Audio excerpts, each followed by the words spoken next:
So hello friends, I welcome you all in my C S future channel. तो आज के इस video lecture में हम लोग देखने वाले हैं फुल डिटेल्स ऑफ पाइथन। तो इसके लिए मैंने एक कंटेंट ऑफ टेबल क्रिएट किया है जहां पर हम लोग पाइथन के कौन कौन से टॉपिक को डिस्कस किया जाना है यह मैं आपको बताऊंगा। तो हमारा पहला टॉपिक है व्हाट इज पाइथन। पाइथन के बारे में जानेंगे, पाइथन क्या है। सेकंड में हम लोग जानेंगे हिस्ट्री ऑफ पाइथन। थर्ड में फीचर्स ऑफ पाइथन। फोर्थ में advantage and disadvantage of Python. Fifth में हम लोग देखेंगे why should you learn Python in 2021। और सिक्स्थ में देखेंगे why Python is better for machine learning and artificial intelligence. Seventh में हम लोग देखने वाले हैं जॉब आफ्टर पाइथन। तो चलिए शुरू करते हैं।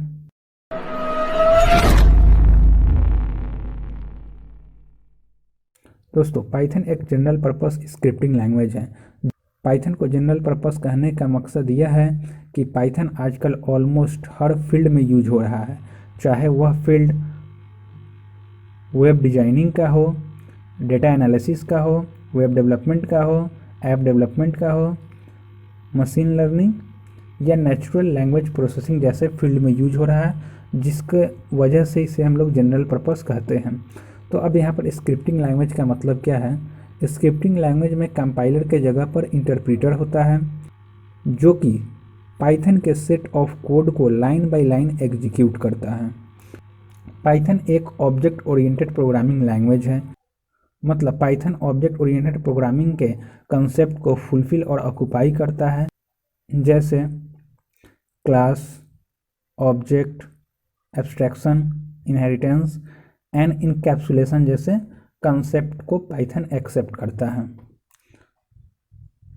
तो it is also a high level programming language and dynamically typed.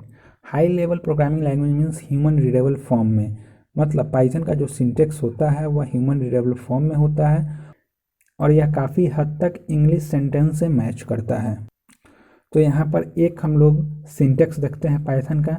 यहाँ पर है प्रिंट हेलो वर्ल्ड, यानी कि हेलो वर्ल्ड को प्रिंट कराना है। तो इसका आउटपुट सिंपली आ जाएगा हेलो वर्ल्ड। सो अब देखते हैं डायनेमिकली टाइप्ड। डायनेमिकली टाइप मतलब जब हम लोग पाइथन के प्रोग्राम को एग्जीक्यूट करते हैं तो पाइथन के वेरिएबल और एक्सप्रेशन रन टाइम में डिसाइड होता है कि वेरिएबल का डेटा टाइप्स क्या होगा, इंट होगा, फ्लोट होगा या कैर होगा। सो आई होप आप लोग ये समझ गए होंगे। अब देख लेते हैं history of Python.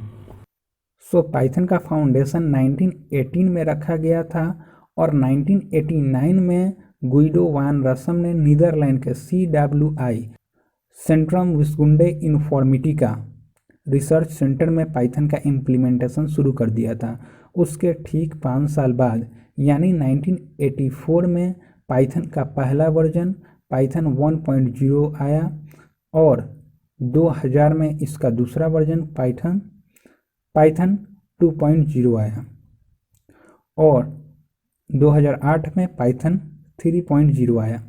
Python language का आविष्कार ABC प्रोग्रामिंग लैंग्वेज से प्रेरणा लेकर हुई थी।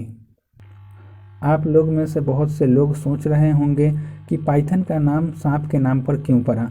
दरअसल पाइथन का नाम उस वक्त के सबसे प्रचलित comedy show Monty pythons flying के नाम से लिया गया था। अब देखते हैं फीचर्स ऑफ पाइथन। सो वैसे तो पाइथन के फीचर्स बहुत सारे हैं, लेकिन हम लोग यहाँ पर कुछ इम्पॉर्टेंट फीचर्स की बात करेंगे। तो सबसे पहला फीचर्स है easy to understand and learn. दूसरे प्रोग्रामिंग लैंग्वेज के मामले में पाइथन को सीखना बहुत ही आसान है। इसका सिंटेक्स स्ट्रेट फॉरवर्ड होता है और यहाँ पर कोड ब्लॉक के लिए कर्ली ब्रेसेस और सेमी कोलन की आवश्यकता नहीं पड़ती है। अगर आप एक बिगिनर हैं तो इस लैंग्वेज को आप इजीली सीख सकते हैं। इसकी दूसरी फीचर्स है free and open source. Python सभी प्रोग्रामर के लिए फ्री अवेलेबल है। इसके ऑफिशियल वेबसाइट www.python.org से आप डाउनलोड कर सकते हैं। पाइथन की एक लार्ज कम्युनिटी है जो कि डेडिकेटेड है नए नए फंक्शन, नए नए मॉड्यूल को बनाने के लिए। अगर आपके पास पाइथन का अच्छा खासा नॉलेज है या पाइथन डेवलपर है तो आप इस कम्युनिटी में अपना कंट्रीब्यूशन दे सकते हैं।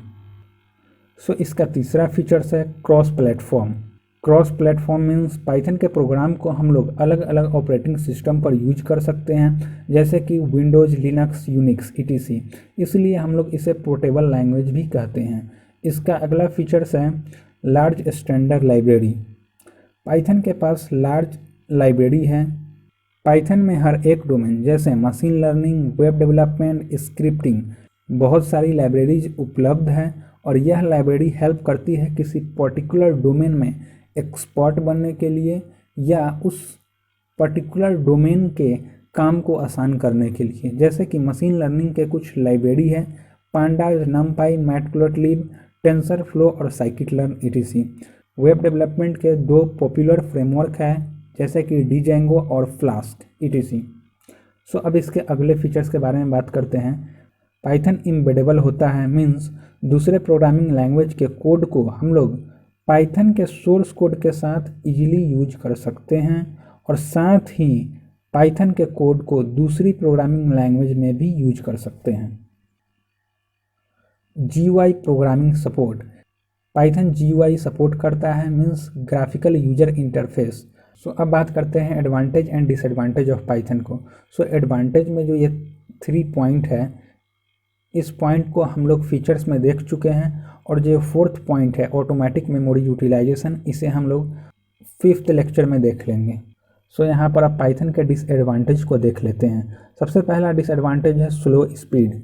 सो पाइथन C और C++ प्रोग्रामिंग लैंग्वेज के कंपैरिजन में स्लो होता है क्योंकि पाइथन में इंटरप्रीटर होता है और इंटरप्रीटर क्या करता है कि पाइथन के कोड को लाइन बाय लाइन एग्जीक्यूट करता है, जिस वजह से पाइथन स्लो होता है। दूसरा डिसएडवांटेज है मेमोरी कंजप्शन। पाइथन मेमोरी ज़्यादा कंज्यूम करता है क्योंकि पाइथन के डेटा टाइप को डिक्लेयर करना थोड़ा मुश्किल होता है। पाइथन एक अच्छा प्रोग्रामिंग लैंग्वेज नहीं है मोबाइल ऐप डेवलपमेंट के लिए।